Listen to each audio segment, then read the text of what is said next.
The Candleman. Over the hill and through the moor, the candleman comes walking up to your door. He lights up a candle and walks to your bed, leaves the candle in the window, and leaves with your head. That's the nursery rhyme my grandma used to tell me when I was young.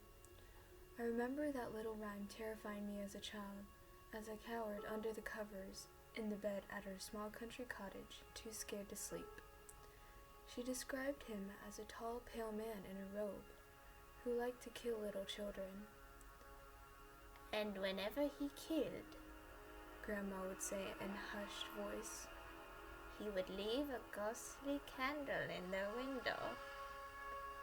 At that she would yell out and make me jump back in fright, while she shrieked with laughter.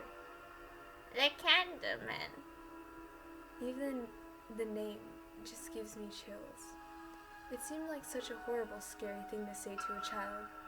But then again, Grandma was a scar woman. She was small, with weathered skin, and cruel, sunken eyes that always seemed to glare at me. After Grandpa died, she hardly ever left her house, just sat in her rocking chair, telling stories of the Candleman, and taking delight in my fear, laughing madly when I jumped. I found her such a disgusting woman. Anyway, when I grew up, I learned that it wasn't her fault really. Grandpa's death had shaken her up, messed with her head. She didn't know what was appropriate anymore. Grandpa was only alive when I was a baby, and I never knew him. But I learned when I was older how much he had meant to Grandma. Without him, she had been broken. She died when I was 13, and I guess it didn't really come to me as much of a shock. She was incredibly old and frail. Now, I'm 30, with a wife and a little girl. We have a comfortable suburban home, and I couldn't be happier. There has been one thing that's shaken me up recently, however. It was a silly thing, but it still scared the hell out of me. A nightmare. In the dream, I was in my bedroom, comfy under the covers, when I heard a tune being played on the piano downstairs. I knew what was being played as soon as I heard it. The Candleman. Goosebumps ran up my arms and neck, and ice filled my stomach. I sprinted down the narrow staircase into the living room, where I saw a tall, pale figure in a robe holding a candle, leaving through the open door.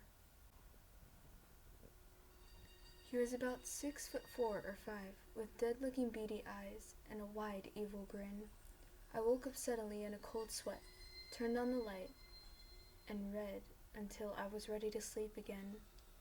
I put the dream down to too many drinks and the coming of Halloween, but it freaked me out anyway.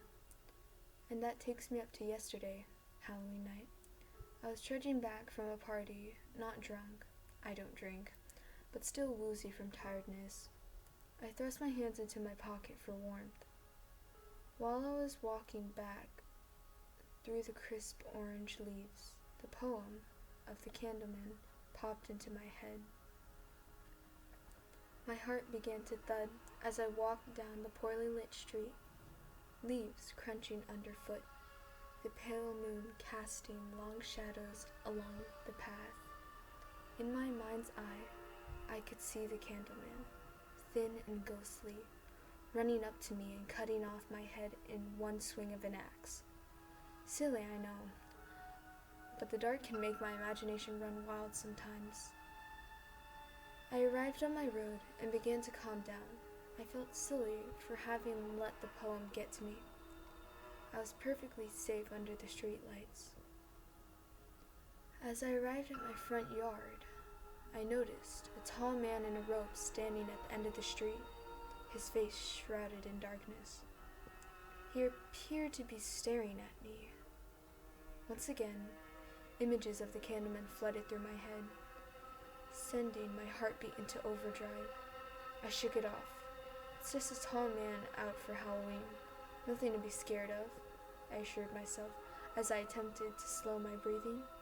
Then, I looked up at my house, hearing demonic laughter from the man's direction.